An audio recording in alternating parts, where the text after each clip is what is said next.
On dit que le métro de Stockholm est la plus longue galerie d'art au monde.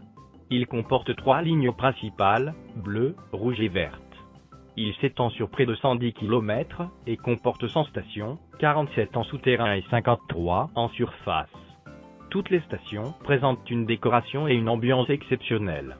Dans plusieurs stations, le matériau de base est la roche naturelle du tunnel utilisée comme élément décoratif avec ses formes variées, permettant des expressions artistiques créatives.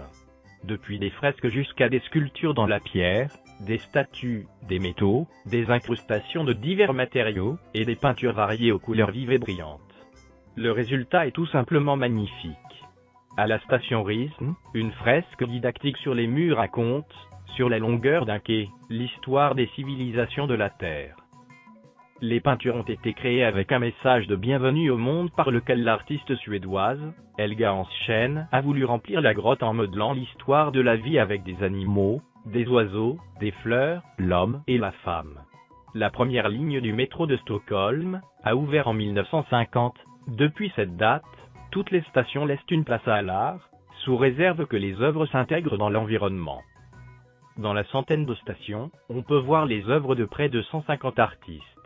En de nombreuses stations, on peut voir la roche, c'est comme si on était à l'âge des cavernes, en plein XXIe siècle.